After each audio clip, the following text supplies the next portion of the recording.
Good afternoon. Live from New Delhi, you're watching DD India News Hour, India's voice to the world. I'm Shubhendu Ghosh. Coming up in the next hour, Prime Minister Narendra Modi en route Malaysia on a two-day official visit, focus on enhancing comprehensive strategic partnership.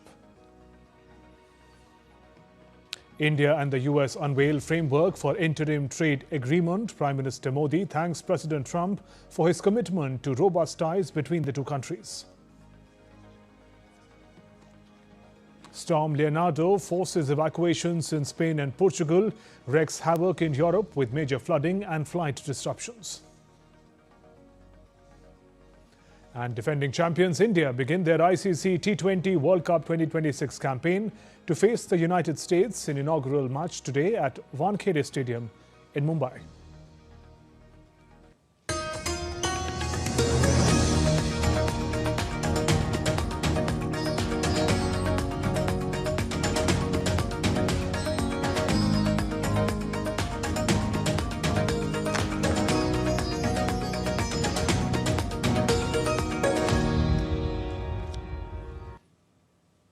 With the aim to boost comprehensive strategic partnership between India and Malaysia, Prime Minister Narendra Modi embarked on a two-day visit to Malaysia.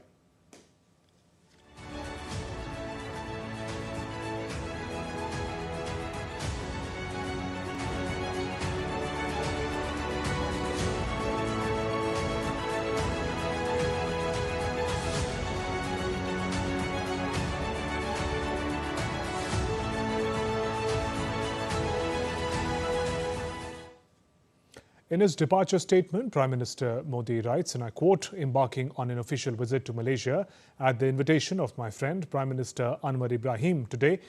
The historic ties between India and Malaysia have seen steadfast progress in recent years. I look forward to my discussions with Prime Minister Ibrahim and further enhancing our comprehensive strategic partnership.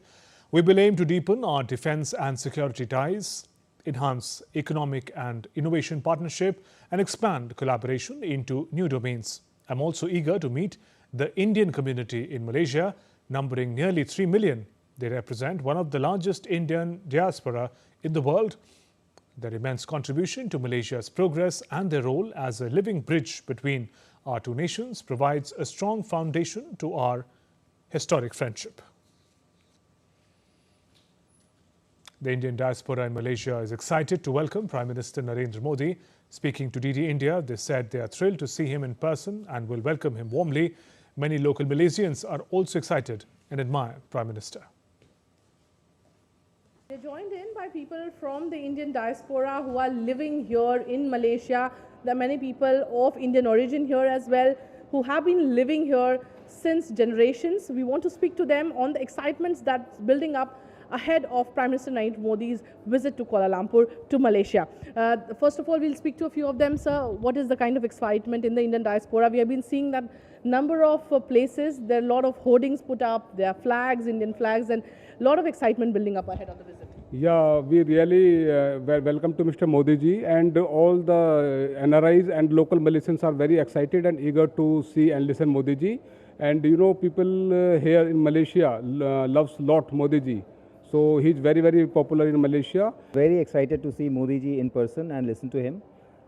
His voice is so energetic. Whenever we hear him, really, whenever we hear him on media or anywhere else, we really feel very excited, and always he tries to encourage people to go out of the box and do something new. And also my local Malaysian friends, they really say that you got a really very, very good Prime Minister. He is driving the nation in a very good direction. So that we feel very, very elated when we hear something from Malaysian people who closely watch him. I think one of the most popular leaders in the world. I'm really excited to see Modi ji here in Malaysia, Kuala Lumpur. His visit definitely reflects the strong connection of India with the global nations, including Southeast Asia. We were very excited and we are very proud of being Indian. And of course, his leadership is commendable. So we are looking forward to see him. We are happy to see here in Malaysia because first of all, we are never seen in India Mr. Narendra Modi ji, and we are feel lucky and feel proud to be Indian. And we are very excited because Mr. Narendra Modi ji is coming here, and I am so proud of him because he's doing so many work for poor peoples and women also, and he's doing. We now take you live to Commerce Minister Piyush Goyal's media briefing on India-US interim trade agreement. बहुत अहम दिन हम सब यहाँ पे एकत्रित हुए हैं, आपका स्वागत है। माननीय प्रधानमंत्री नरेंद्र मोदी जी के नेतृत्व में जिस प्रकार से प्रेसिडेंट डोनाल्ड ट्रंप और प्रधानमंत्री नरेंद्र मोदी जी ने एक बहुत ही भविष्य को सामने रखकर दोनों देशों की संबंधों को, दोनों देशों की कूटनीति को देखते हुए, दोनों नेताओं की मित्रता को देखते हुए जो बायलैटरल ट्रेड एग्रीमेंट फरवरी 2025 में चर्चा शुरू की थी, इस उद्देश्य के साथ के भारत और यूनाइटेड स्टेट्स के बीच $500 बिलियन का द्विपक्षीय व्यापार हर वर्ष होना चाहिए, उस लक्ष्य को हासिल करने के लिए आज का दिन स्वर्णिम अक्षरों में लिखा जाएगा। पूरे देश में खुशी की लहर है। देश के हर क्षेत्र में बहुत ही उत्साह है भविष्य को लेकर, और मानो आने वाले दिनों में जिस प्रकार से नए अवसर, नए मौके खुलते हैं, जिस प्रकार से हमारे निर्यातकों के लिए बहुत बड़े पैमाने पे यूनाइटेड स्टेट्स ऑफ अमेरिका, जो दुनिया की सबसे बड़ी अर्थव्यवस्था है, लगभग $30 ट्रिलियन की अर्थव्यवस्था, अब हमारे निर्यातकों के लिए मोस्ट प्रिफर्ड ड्यूटी के साथ खुलती है। और जिस प्रकार से हमारे किसानों के हितों का संरक्षण किया गया है, पूर्णतः संरक्षण किया गया है किसानों का, डेयरी का, उसको मद्देनजर रखते मैं मानता हूं ये जो यूनाइटेड स्टेट्स और भारत के बीच जॉइंट स्टेटमेंट कल देर रात फाइनलाइज हुआ, विश्व के समक्ष रखा गया, इसका देश के कोने कोने में स्वागत हुआ है। यहां तक कि आज सुबह मैं एक वीडियो देख रहा था, एक साधारण हस्तकला के क्षेत्र के हमारे कारीगर का संबल से, उत्तर प्रदेश के संबल से, और वो कह रहे थे अब 18% टैरिफ हो गया, अब तो मौज है, हमारे को बहुत लाभ है, अब नए ऑर्डर्स आएंगे और तरक्की होगी। ये उनके शब्द आज सुबह मैंने एक्स हैंडल पर किसी पत्रकार को उनको कहते हुए सुना। मित्रों, ये जो जॉइंट स्टेटमेंट है, ये एक प्रकार से नई आशा, उमंग और नए संकल्प के लिए हर भारतवासी को अवसर देता है, मौके देता है। यूनाइटेड स्टेट्स ऑफ अमेरिका ने भारत के साथ अपने संबंधों को और मजबूत बनाने के दृष्टिकोण से जो बायलैटरल ट्रेड एग्रीमेंट का पहला अंश अब तय किया है, उसके तहत 50% की जो रेसिप्रोकल टैरिफ भारत के निर्यात के ऊपर अमेरिका में लगती थी, वो अब 50% से घटकर मात्र 18% लगेगी।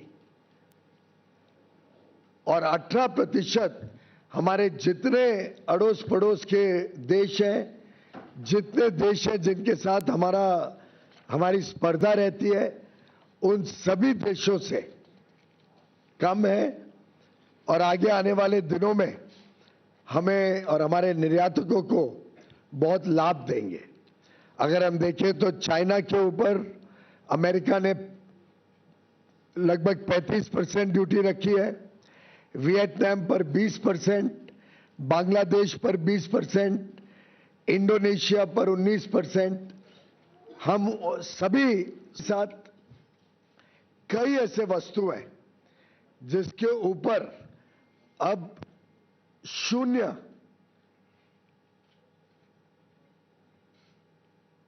क्या है,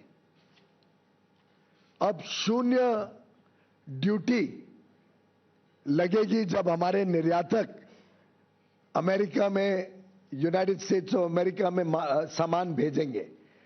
उदाहरण के लिए जेम और डायमंड्स पूरी तरीके से शून्य ड्यूटी लगेगी। फार्मास्यूटिकल प्रोडक्ट्स जो भारत से दवाइयां बड़े रूप में जाती हैं, लगभग $13 बिलियन की, उस पे शून्य ड्यूटी लगेगी। स्मार्टफोन्स जो भारत से बड़े रूप में अमेरिका जाते हैं, उसमें आगे भी चलकर शून्य ड्यूटी ही लगी रहेगी। इस प्रकार से ढेर सारी ऐसी वस्तु हैं जिन पर आगे चलकर शून्य ड्यूटी लगेगी। कृषि के क्षेत्र में भी ऐसे कई सारे वस्तु हैं जो भारत से निर्यात होंगे अमेरिका में, जिस पर शून्य रेसिप्रोकल टैरिफ लगेगा, एडिशनल ड्यूटी शून्य हो जाएगी। उदाहरण के लिए स्पाइसेस, चाय, कॉफी और उसमें से बने वस्तु, कोपरा यानी कोकोनट और coconut oil, vegetable wax, areca nut, Brazil के नट, कैशू नट, चेस्टनट, कई सारे फल और कई सारी सब्जियां,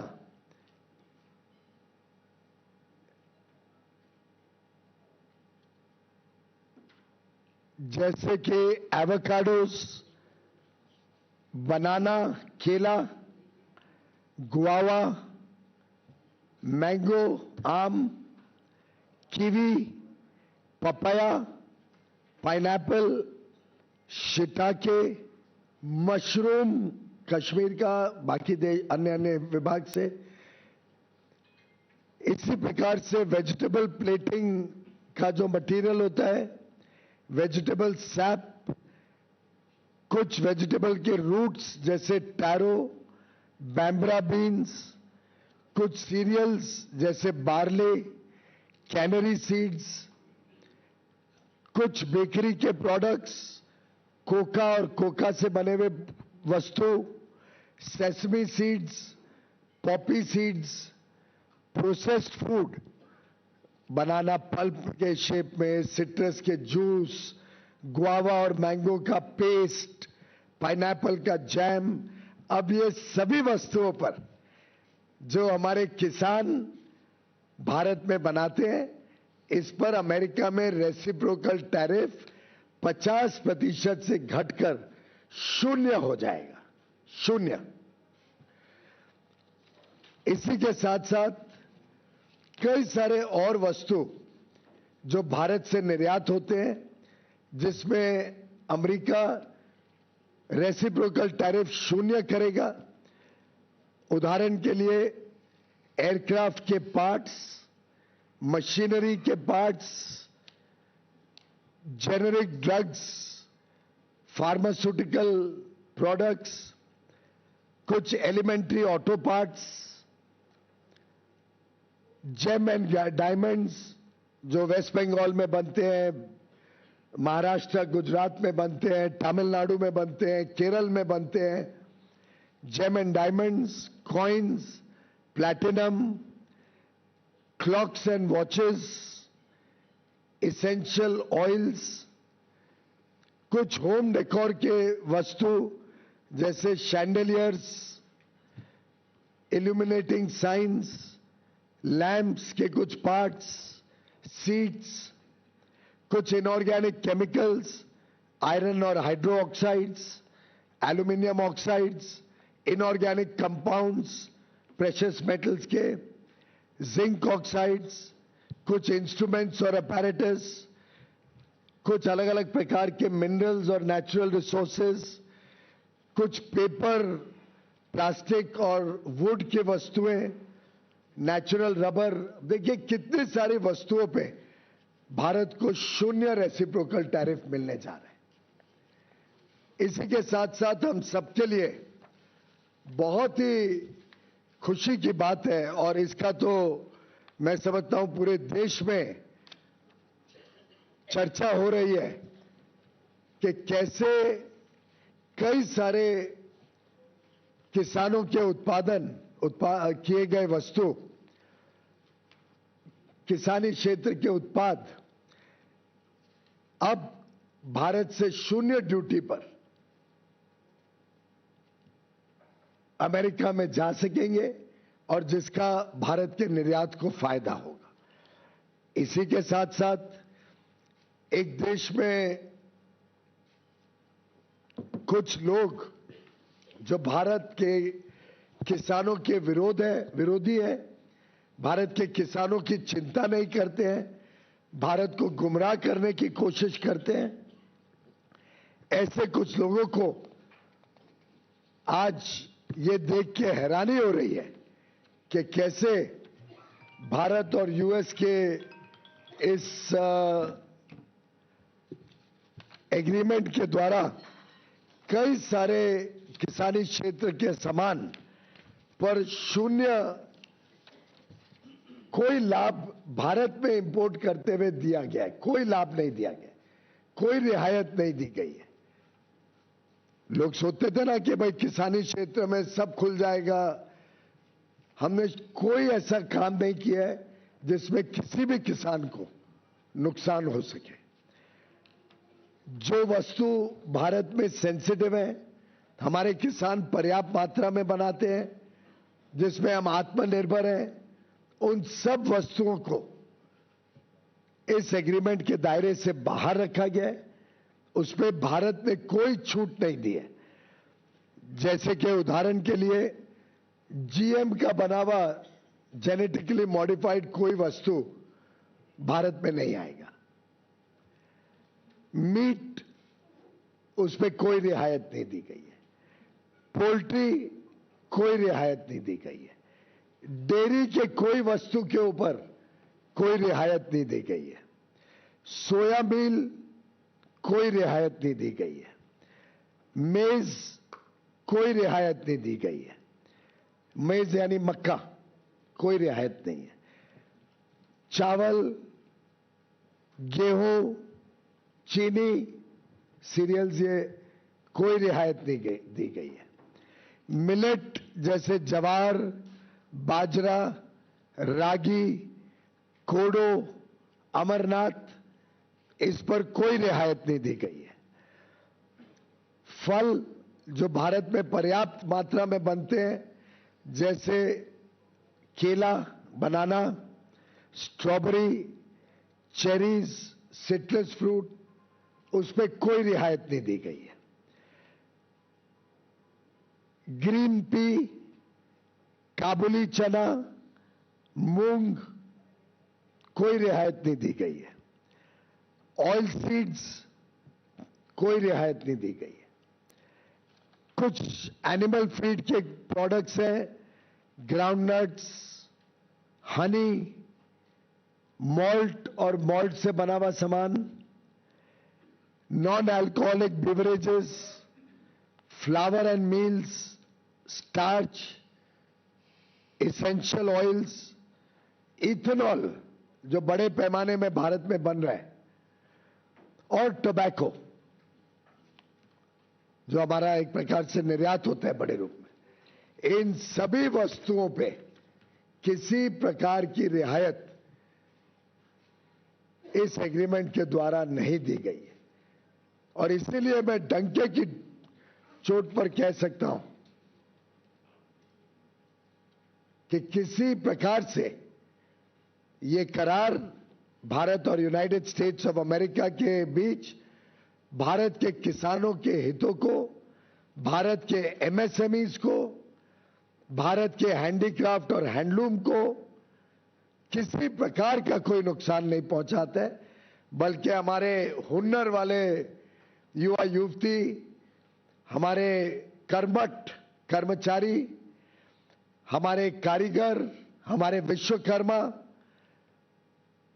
हमारी बहनें, विशेषकर जो वस्त्र क्षेत्र के साथ जुड़े हैं, टेक्सटाइल्स, लेदर के और फुटवेयर के साथ जुड़े हुए हैं, टॉयज के साथ जुड़े हुए हैं, स्पोर्ट्स गुड्स के साथ जुड़े हुए हैं,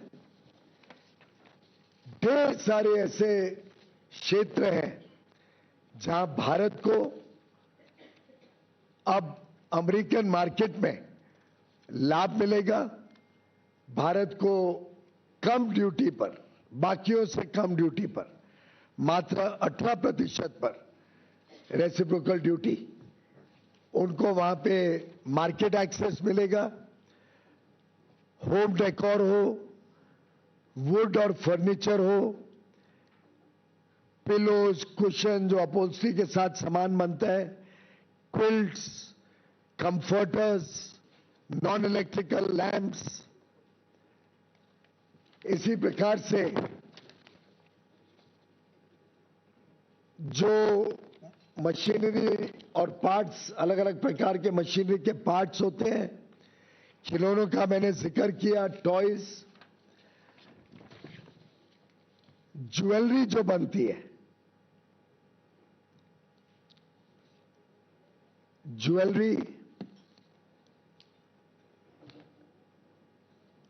लेदर एंड फुटवेयर,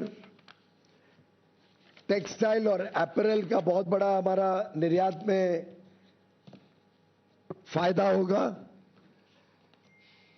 खासतौर पे सिल्क, जिसको silk is at zero duty, silk के प्रोडक्ट्स जीरो ड्यूटी पे ले आए हैं। तो एक प्रकार से अलग अलग क्षेत्रों को निर्यात के लिए लाभ देना और हमारे किसानी क्षेत्र को आयात से संभालना, सुरक्षित रखना, ये दोनों का twin objective United states of America और भारत के इस द्विपक्षीय करार में किया गया है।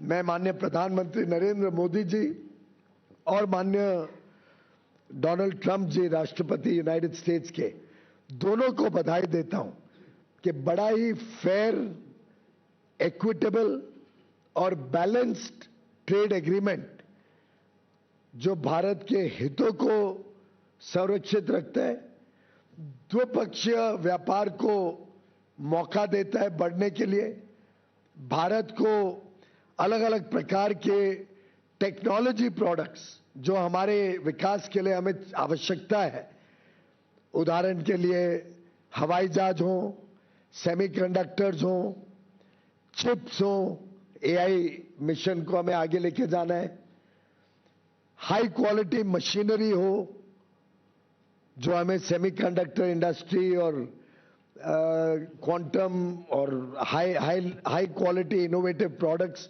जो भारत में लगते हैं, इन सबको अब भारत में मौका मिलेगा।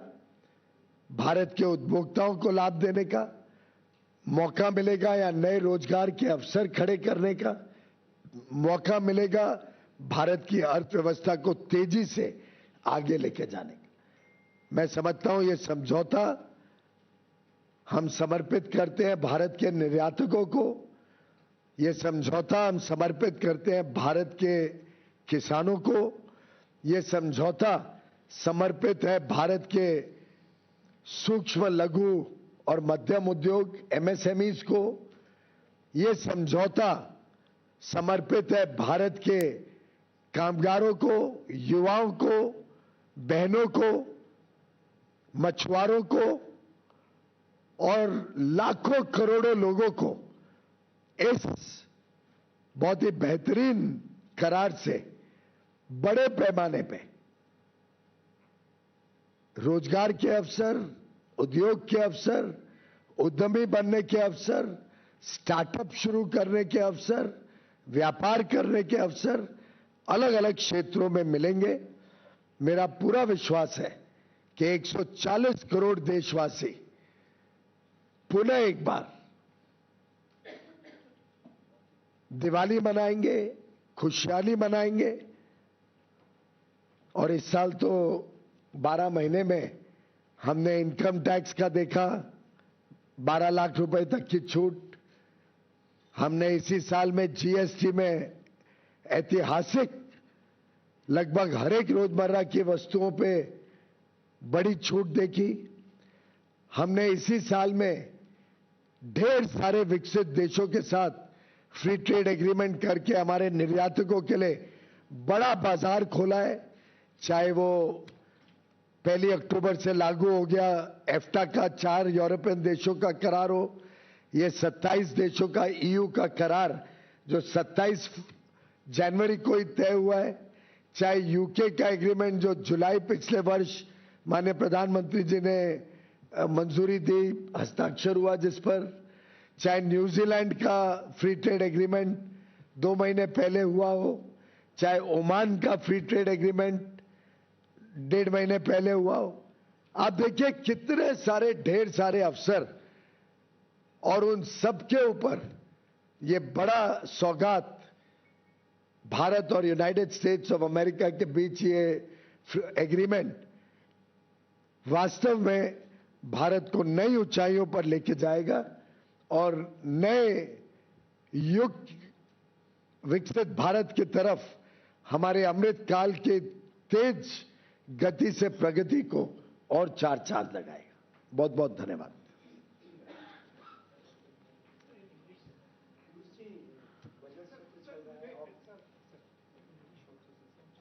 नहीं, पहले प्रश्न ले लेते हैं फिर बाद में। सत्र चल रहा है, ऑपोजिशन ये कह रहा है कि सरकार कह रही है कि ये डील बहुत अच्छा है, तो सदन में इस पर चर्चा हो जाए तो पूरा देश जान पाएगा कि आखिरकार हितों के साथ समझौता हुआ है या नहीं हुआ है। मैं समझता हूं कि सभी जानकारियां सबके समक्ष रखी गई हैं और संसद में क्या करना है नहीं करना है वो तो माननीय स्पीकर और माननीय चेयरमैन ही तय कर सकते हैं। लेकिन मैंने संसद में भी बड़े विस्तृत रूप से जानकारी दी थी, स्टेटमेंट दिया था। संसद में एक एक वस्तु तो नहीं सुनाई जा सकती है, स्वाभाविक है, वो तो काम देश को हमें डायरेक्टली करना पड़ेगा।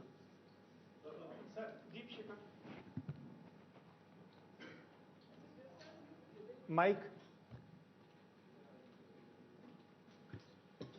So could you also share the list of items on which India would be reducing duty to 0 for American products? Bharat ने अपने हितों को देखते हुए और अपनी जरूरतों को देखते हुए बड़ा कैलिब्रेटेड तरीके से उन वस्तुओं पे विशेषकर जहां हम आज भी आयात के ऊपर निर्भर हैं और हमारे किसानों को संरक्षण रखते हुए कुछ वस्तुओं पे खोली है मार्केट। उदाहरण के लिए अगर हम देखें तो DDGS, डिस्टिल्ड ग्रीन सॉल्युबल, अब ये इसमें एक सीमित रूप से अमेरिका से सामान लाया जाएगा भारत में, जो हमारे एनिमल हस्बेंड्री ने मांग रखी थी हमारे सामने, जो उनकी जरूरत थी उतनी क्वांटिटी अमेरिका से लाई जाएगी जो पोल्ट्री के लिए बहुत लाभदायक होगी। इसी प्रकार से कुछ चीजें ऐसी हैं जिसमें भारत को जरूरत पड़ती है, किसानों की हितों को रक्षा करते हुए इसमें हमने उसको खोला है। कुछ चीजें ऐसी हैं जो भारत में बनती है पर पर्याप्त मात्रा में नहीं बनती है, जिसमें कंपटीशन होगा तो उपभोक्ताओं को लाभ होगा। कुछ वाइन्स और स्पिरिट्स खोली है जो अमेरिका में बनती है और कुछ लोग भारत में लेना चाहते हैं, तो अल्कोहलिक बिवरेजेस में कुछ खुलासा किया गया है जिसमें एक मिनिमम इंपोर्ट प्राइस भी रखी है जिससे भारत के स्वदेशी उत्पाद और उसके बीच कंपटीशन ना हो, दोनों एक दूसरे के पूरक बने। तो कुछ चीजें हम 20 साल से जब यूपीए की सरकार चल रही थी तब से इंपोर्ट चलते आ रहे हैं, जैसे पिस्ता है, वॉलनट है, आलमंड है, कुछ लेंटिल है, कुछ चीजें वर्षों वर्षों से निर्यात होते जा रही हैं। उन चीजों के ऊपर हमने फेस्ड एलिमिनेशन कुछ चीजों पर, और जो हमारी जरूरत है कुछ चीजों पर शुरू से ही उनको छूट दी है। वैसे ही मैंने जैसे पहले बताया, इंडस्ट्रियल प्रोडक्शन में बहुत सारे ऐसे वस्तु हैं जो भारत की जरूरत है। कई सारी दवाइयां हैं जो बहुत इनोवेटिव हैं, कैंसर के ट्रीटमेंट के लिए, हार्ट के ट्रीटमेंट के लिए, न्यूरो ट्रीटमेंट के लिए, पीडियाट्रिक ट्रीटमेंट के लिए, जो महंगी हो जाती है ड्यूटी लगने से।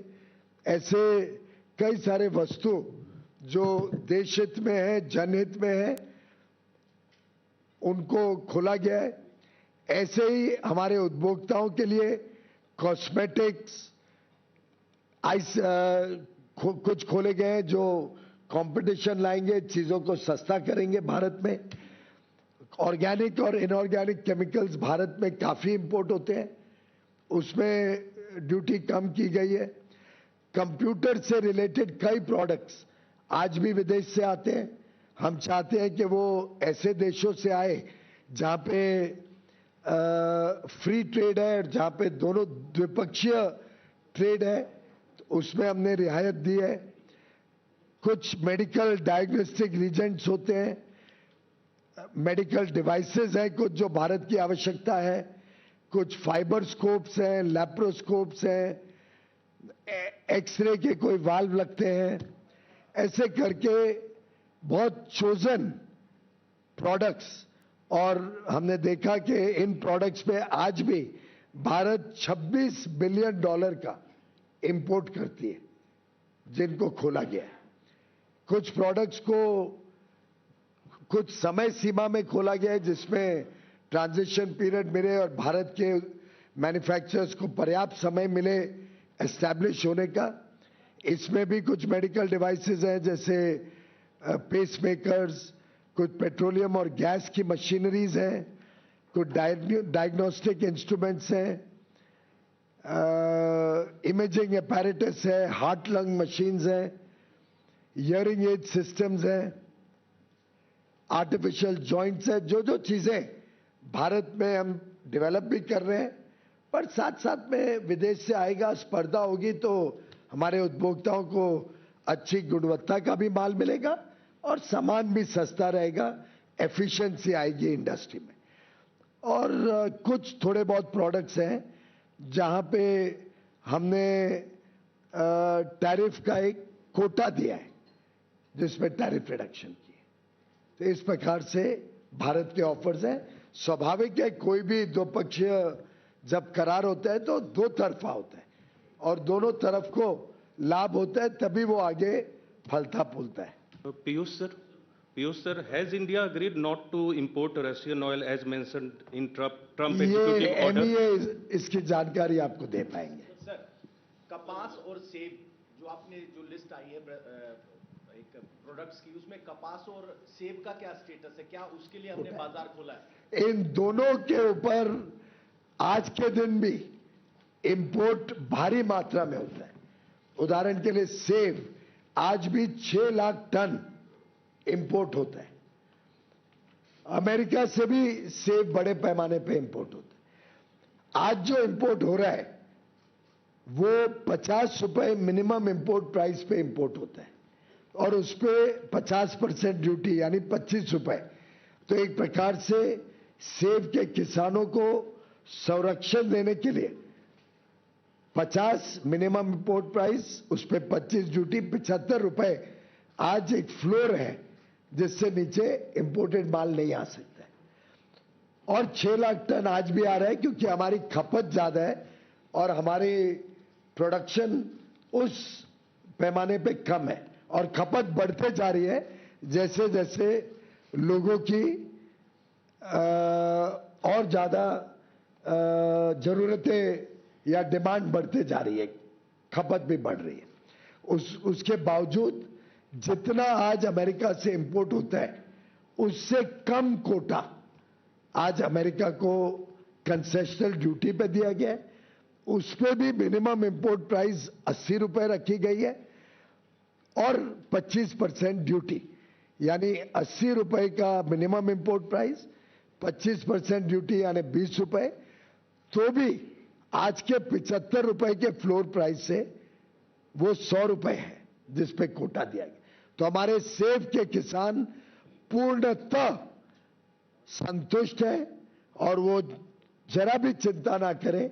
उनका सामान, उनका बनाया हुआ उत्पाद और उसकी कीमत उनको सही दाम उनको सुनिश्चित किया गया है।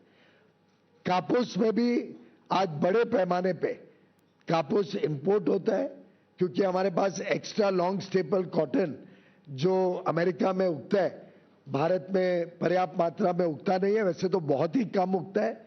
मैंने वस्त्र मंत्रालय संभाला है, मैं जानता हूं कि हमें निर्यात के लिए बड़े पैमाने पे कापूस की जरूरत पड़ती है। भारत में एक्स्ट्रा लॉन्ग स्टेपल कॉटन बड़े पैमाने पे आता है और आज से नहीं, कांग्रेस के जमाने से आता है।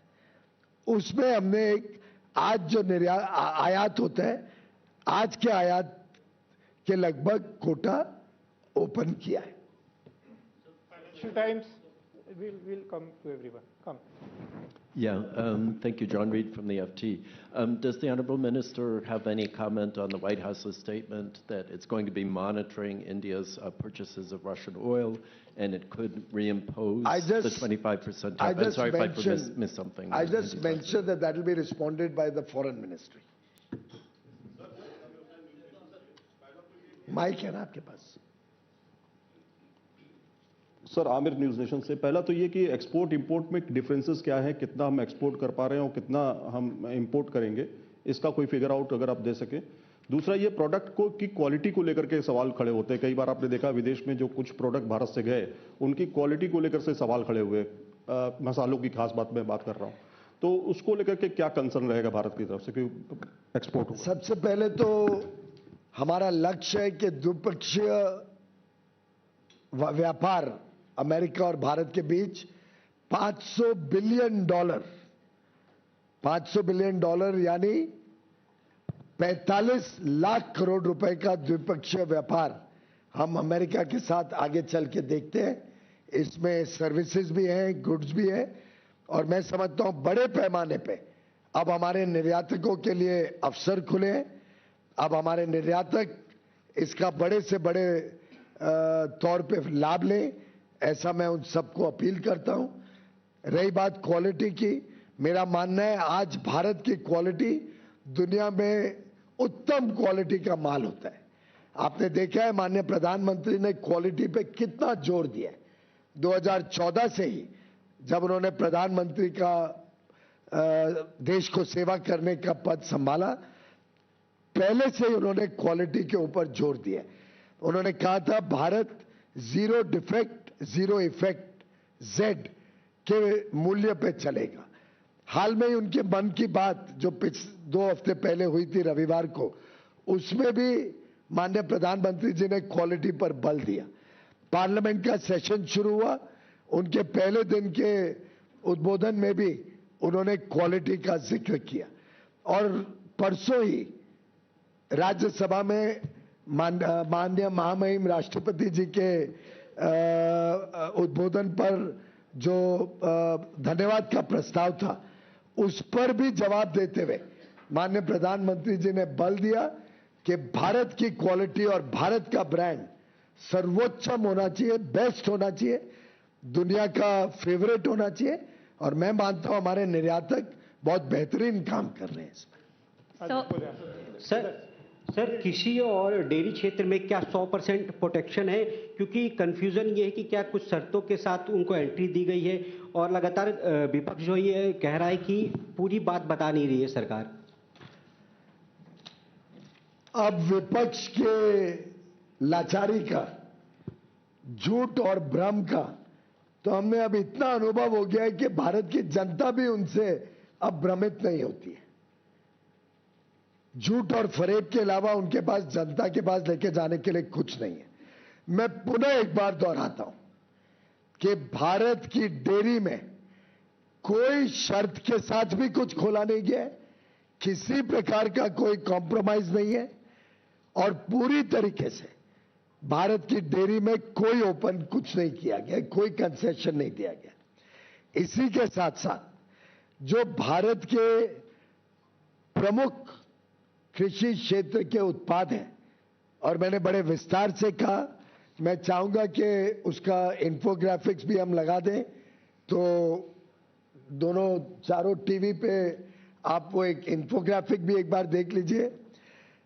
हमने जो मेन इंडिया के प्रोडक्शन है, जिसमें मीट है, पोल्ट्री है, डेयरी है, जीएम फूड प्रोडक्ट्स हैं, सोया मील है, मेज है, सीरियल्स है, मिलेट्स है, जवार, बाजरा, रागी, कोडो, अमरांत, फल है, केला, स्ट्रॉबेरी, चेरी, सिट्रस फ्रूट यानी मेरे ख्याल से संतरा वगैरह, ग्रीन पीस, काबुली चना, मूंग, ऑयल सीड्स, कुछ एनिमल फीड के प्रोडक्ट्स, ग्राउंडनट, हनी, मॉल्ट और उसके extract, non alcoholic beverages, flower और मील्स, स्टार्च, कुछ एसेंशियल ऑयल्स, इथेनॉल और टबैको। अब इतने ये वस्तु एक बार मोटे और भी है, जिसके इन्फोग्राफिक्स आप सबको शेयर भी हो जाएंगे, स्क्रीन पे भी लगातार दिखाए जाएंगे। इन सबको जब हमने कोई छूट, कोई रियायत, कोई शर्त या बिना शर्त किसी प्रकार से भी कोई कॉम्प्रोमाइज नहीं किया, तो मैं समझता हूं भारत के किसान आज खुशहाली मनाएंगे और पूरी तरीके से संतुष्ट हैं। Sir, Karishma from Business Today, congratulations to you. So you spoke of some limitations on imports, like you mentioned about apples and also particular quantity for DDGS. So is this going to be more quota based, and if yes, it'll for be quota all the based. imports? Not necessarily, it depends. There are some items we don't make in India. So we have done a very calibrated opening depending on India's needs and India's current situation. Sir, this is Archis from Business Standard. Sir, दो छोटे सवाल हैं. एक तो जो $500 billion का trade होगा, उसमें एनर्जी इंपोर्ट का कंपोनेंट क्या होगा, और सरकार का क्या अनुमान है कि रूस से हटकर अगर हम अमेरिका से ऑयल इंपोर्ट करेंगे तो खर्चा कितना होगा. और दूसरी बात, सोयाबीन ऑयल की जहाँ तक बात है, हमने पिछले साल एडिबल ऑयल ईयर में 3.7% of our total crude soybean oil needs we had imported from US. Do you see this going up, and by how much when import duties are reduced to zero? Now they're 27.5%. As regards the composition of the imports, it is up to the importers and up to the suppliers of the United States to give them an offer that they cannot refuse, and material comes into India. उसमें सरकार तो कुछ खरीदती नहीं है, बेचती नहीं है, वो प्राइवेट ट्रांजैक्शन है। रही बात ऑयल की, उसका मैं आपको कई बार बोल चुका हूं, आप जितनी बार और पूछोगे मेरा जवाब वही होगा कि वो MEA उसका जवाब देगा। और जहां तक सोयाबीन ऑयल की बात है, उसमें भी एक कोटा निर्धारित किया गया।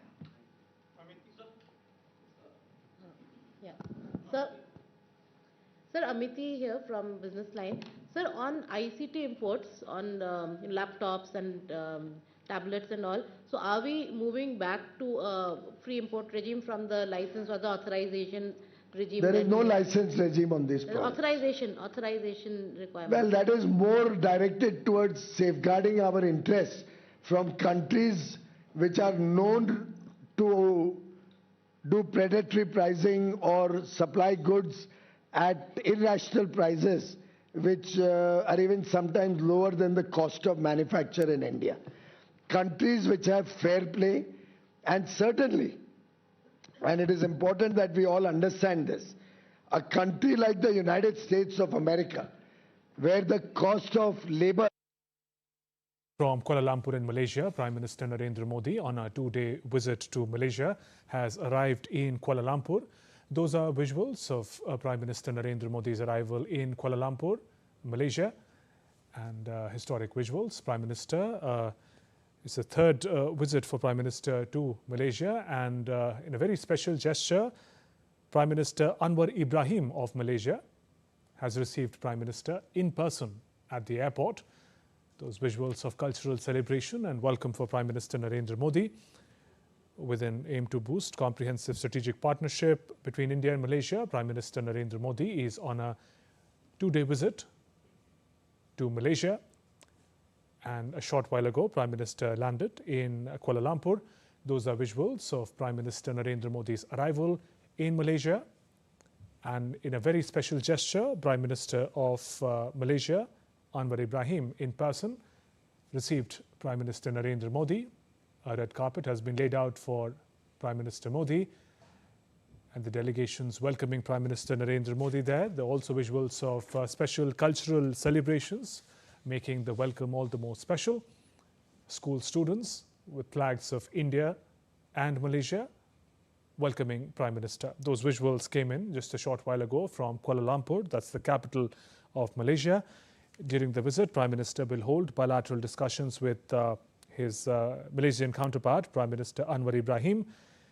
Prime Minister also scheduled to engage with the Indian diaspora and engage with business communities. The visuals, the two leaders, Prime Minister Narendra Modi and Prime Minister Anwar Ibrahim of Malaysia, welcoming Prime Minister Narendra Modi in person was Prime Minister Anwar Ibrahim of Malaysia. Those visuals came in from Kuala Lumpur.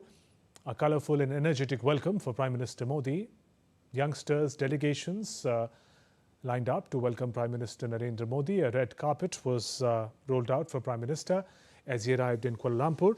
Prime Minister Modi is on a two-day visit to Malaysia from 7th to 8th of February at the invitation of Prime Minister of Malaysia, Prime Minister Anwar Ibrahim. And in a very special gesture, Prime Minister of Malaysia, Anwar Ibrahim, welcomed Prime Minister in person at the airport as his flight landed in Kuala Lumpur. Those visuals of Prime Minister Modi alongside Prime Minister Anwar Ibrahim.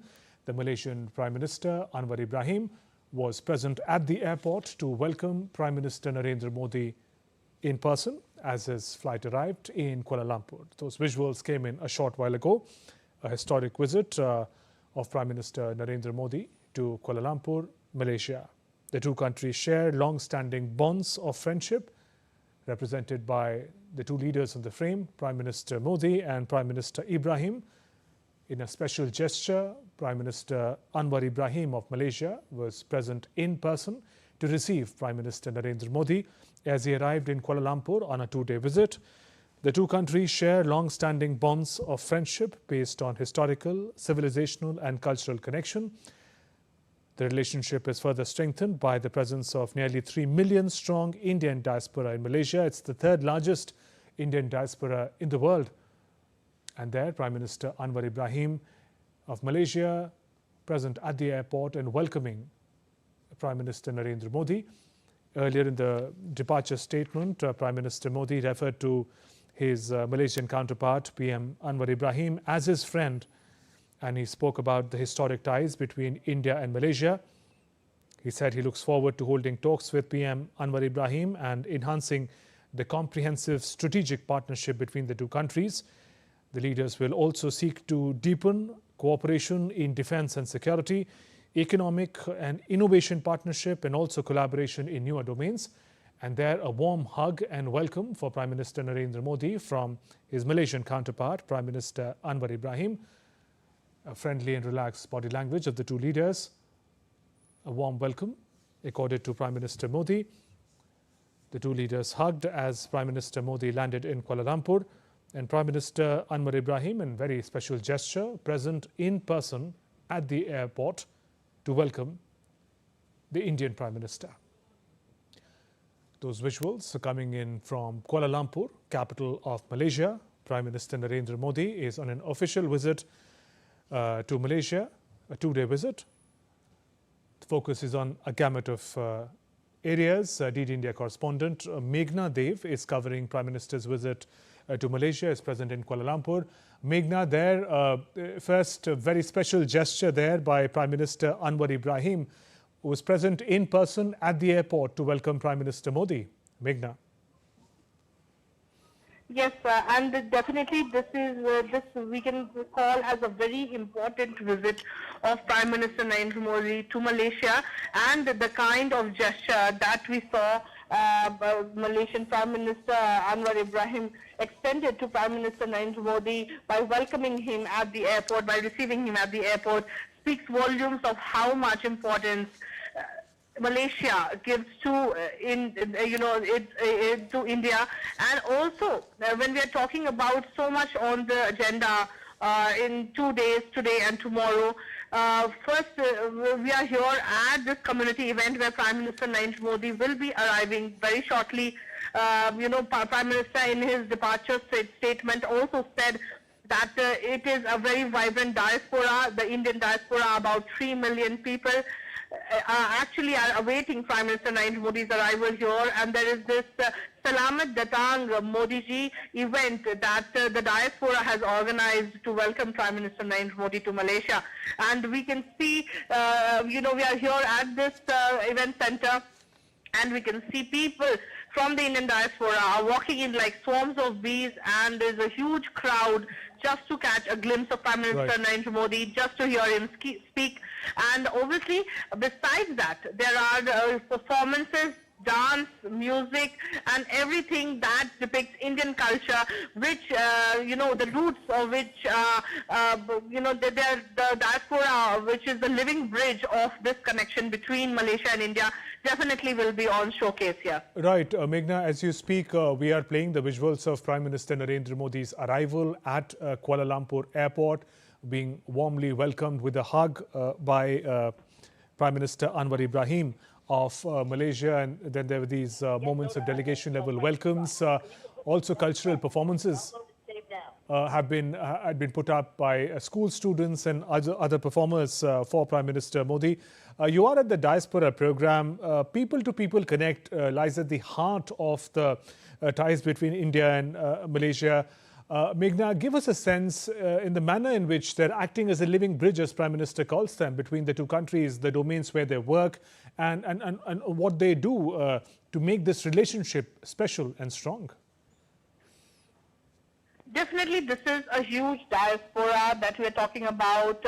When we actually see that this diaspora is about 3 million people of Indian origins and NRIs combined, actually contribute a lot to Malaysian economy. And what we also see is that most of these people are in service sectors, as workers, as teachers. Also, we are seeing many people here are, IT professionals, software engineers. A number of engineers are working here. And also, besides that, there are many students also who are studying here. Indian students who prefer Malaysia as their destination for education also. So we definitely see that this diaspora has ensured that there is this cultural linkage between India and Malaysia. We see thousands of temples in Malaysia, so many gurudwaras in Malaysia, and that is how the Indian community has kept Indianness alive inside them, despite being in Malaysia for generations. Right. And here at this community event, we will be able to actually witness that when so many classical dance forms will be performed all in sync, and actually trace, people who are dancing, the performers, the artists, are actually tracing their roots back to India. They're actually trying to explain that there is, despite being here since generations, there is this Indianness that still lives in them. And not only this, there are many Indians here who are doing businesses in India, tapping into India's potential, economic potential, a huge market. So there are many people who are doing businesses. Besides that, Right. most important factor is the tourism. About, we recently saw the numbers, 1.4 million tourists from India came to Malaysia, chose Malaysia as their holiday destination. Actually speaks volumes of the kind of accessibility, welcomeness, as well as cultural richness that Malaysia provides, making it an ideal tourist destination for people who want a budget travel, people who want, travel to see biodiversity, to see beautiful beaches, to see culture. This is also one of the reasons people choose Malaysia. Right, Meghna. Also, the Meghna, let's visa stay is- with the visuals that we also have at the moment. A very special and warm welcome accorded to Prime Minister Narendra Modi, Malaysian Prime Minister Anwar Ibrahim, breaking the protocol, being present at the airport in person to receive Prime Minister. We saw visuals of that very warm hug, smiles exchange, handshakes, and then together he took Prime Minister Modi to the different points of welcome at the airport. What will these two leaders seek to achieve in these two-day visit of Prime Minister Modi? Prime Minister also referred to his Malaysian counterpart as a friend in his departure statement.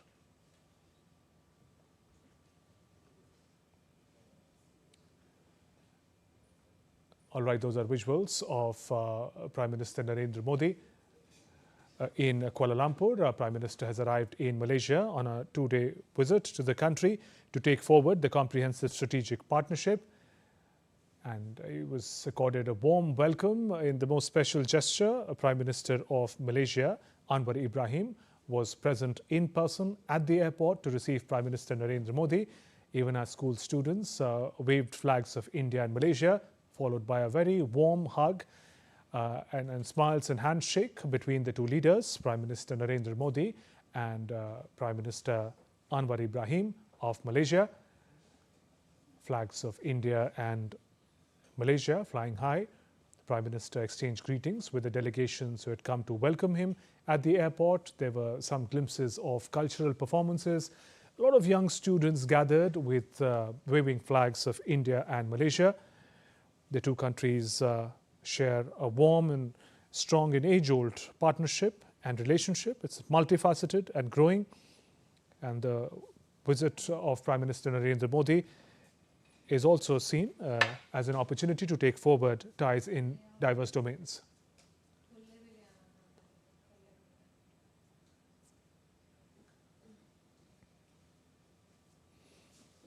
Those visuals of Prime Minister Narendra Modi in Malaysia. Prime Minister is on a two-day visit to Southeast Asian country. He landed in Kuala Lumpur just a short while ago. Those are glimpses of a very special welcome, red carpet a welcome extended to Prime Minister Narendra Modi upon his arrival in Kuala Lumpur. He was received in person by Malaysian Prime Minister Anwar Ibrahim.